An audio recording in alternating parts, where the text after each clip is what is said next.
Aconteceu de novo e é por isso que eu estou gravando esse vídeo. Eu dei uma aula personal recentemente, uma aula para o aluno conhecer, para ver como funcionava o meu trabalho. E ele estava entusiasmado, estava interessado em praticar, estava interessado em fazer aula, estava com vontade de fazer yoga. E em algum momento, naquele bate-papo inicial que eu sempre faço com os alunos que vão fazer aula particular para entender as necessidades de cada um, ele soltou aquela famosa frase que todo mundo que quer começar no yoga, mas se sente inseguro, solta, que é: eu só não tenho muita flexibilidade. No caso específico dessa pessoa que me procurou, eu diria que ele já superou essa objeção, né? Afinal de contas, ele estava ali querendo fazer uma aula. Então eu acho que ele não se deixou abater, não se deixou abalar, não se deixou paralisar por essa ideia de que eu preciso ter flexibilidade para praticar yoga. Apesar disso, ele foi fazer. Mas deu para ver que essa ideia estava na cabeça dele. E eu sei que isso é extremamente comum. Muitas pessoas têm vontade de praticar yoga, mas se sentem inseguras. Sentem que eu queria praticar, mas eu não tenho flexibilidade, mas eu sou muito travado, mas eu não tenho habilidade para isso, eu não consigo fazer essas coisas com o meu corpo. Então, eu quero mais uma vez tentar te explicar de uma outra forma para que você entenda melhor, para que eu me faça entender melhor que yoga não é alongamento. Yoga não é um exercício de flexibilidade. Yoga é algo que vai muito além disso.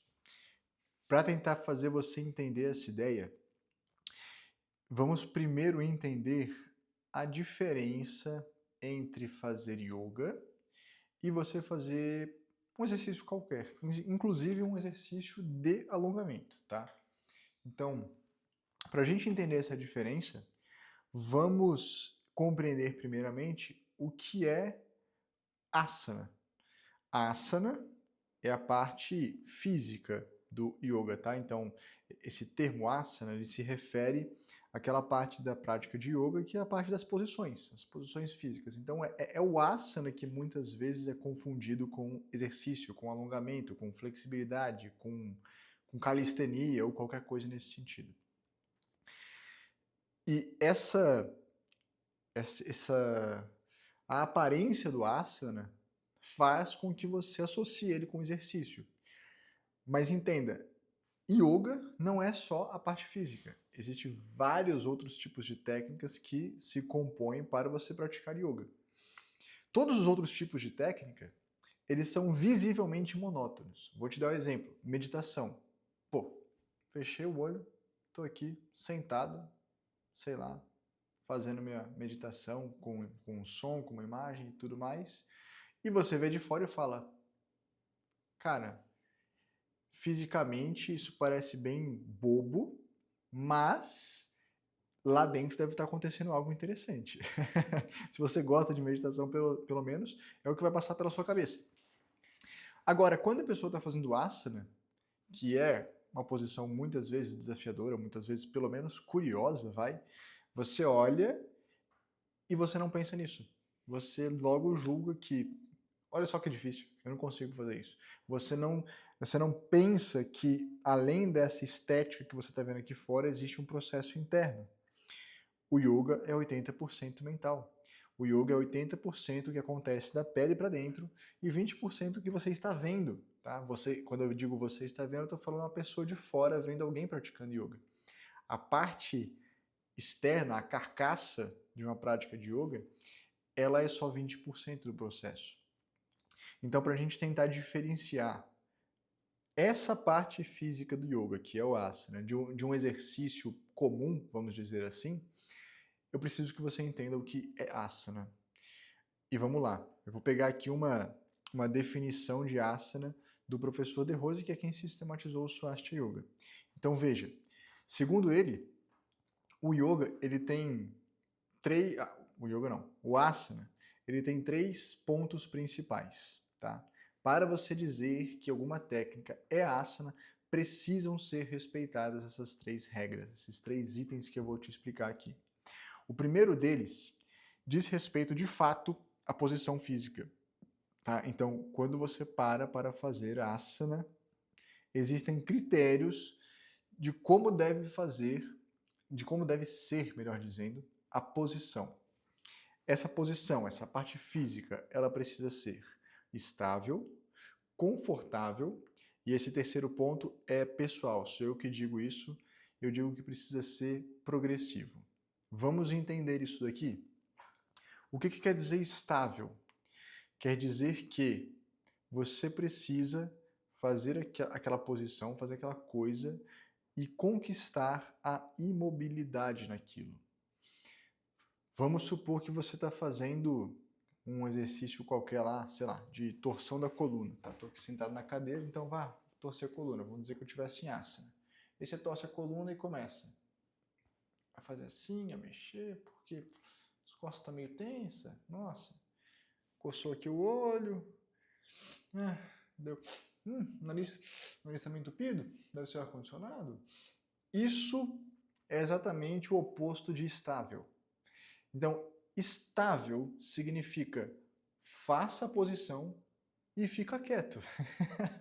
Fica quieto nela. Isso que é estabilidade. A estabilidade, num certo sentido, ela está associada com uma imobilidade, tá? Então você faz e você fica estável. Pode parecer uma bobagem, mas pensa o seguinte, quando a gente for ver os próximos itens aqui do que significa asana, do que é asana, você vai ver que são coisas mais profundas, são coisas mais internas.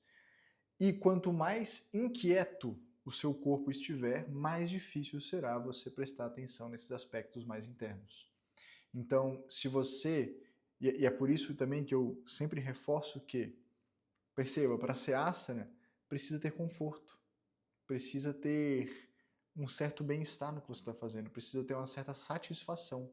Se for excessivamente difícil, se for excessivamente desafiador, se exigir excesso de esforço, você simplesmente não vai conseguir vivenciar as camadas mais profundas do asana. Então a posição física tem que ser estável, confortável. Olha só, o segundo ponto é confortável. Esse confortável não quer dizer que você não vai sentir que o corpo está trabalhando, não quer dizer que você não vai sentir que está alongando, não quer dizer que você não vai fazer uma posição e sentir uma pressão aqui ou ali, que você não vai sentir que você está se esforçando para permanecer. Esse confortável só quer dizer que é algo que permite a você fazer, ficar mais tempo, resistir um pouco mais, permanecer mais, e isso não é sofrido, isso não acelera a sua respiração, isso não te deixa ofegante, isso não te faz querer desistir. É esse conforto que você precisa buscar em cada posição. E o terceiro ponto que eu coloquei aqui por minha conta é progressivo. Veja, imagina que eu vou voltar no exemplo da torção. Fiz, estou firme, estou estável, está confortável, eu consigo vivenciar asana com profundidade. É natural que se eu ficar aqui durante 1 minuto, durante 2 minutos, daqui a pouco eu vou conseguir ter aliviado as tensões no meu corpo de tal forma que esse movimento de torção que eu estou fazendo assim vai estar muito mais intenso. Eu vou ter conseguido ir muito mais longe. Então, toda a permanência que você faz em asana é como se fosse um exercício interno de descobrir qual é o seu limite e, de forma consciente, confortável e estável, você buscar expandir esse limite.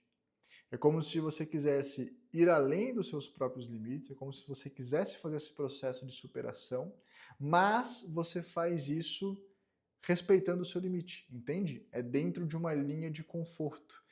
É num certo ponto que, cara, você não vai se machucar com isso daqui, mas eu consigo ir um pouquinho além.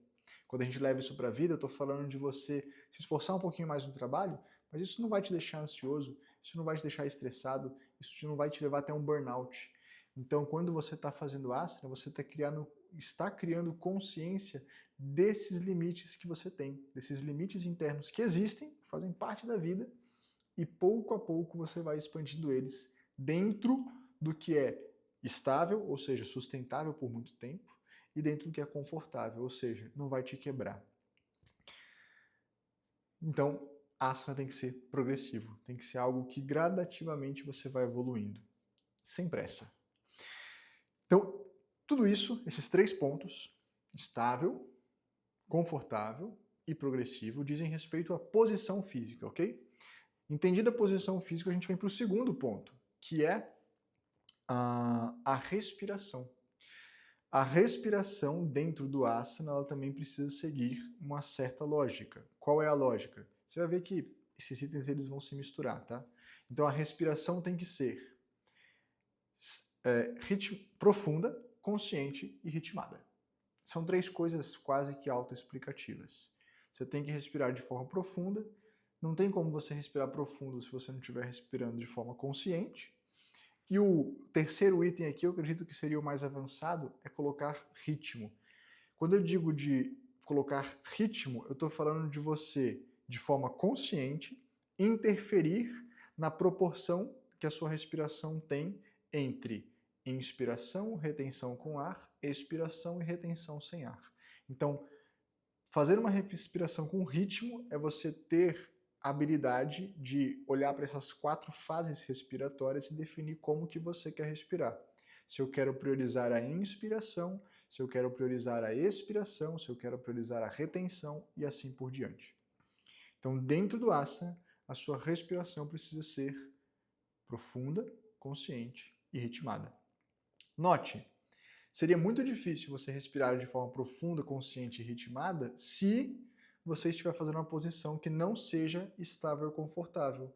Logo, você estaria ofegante. Se você ficou ofegante, você perdeu a respiração profunda, consciente e ritmada.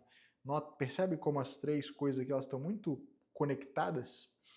E o terceiro ponto para ser asana, que define um asana, é uma parte interna, é uma atitude interior, que deve incluir também 3 elementos. São eles: localização da consciência, mentalização e o que chama-se tecnicamente de bhava. Como que é isso? Localização da consciência nada mais é do que você prestar atenção aonde a sua atenção está sendo solicitada. Então você faz uma posição qualquer, ela produz um efeito.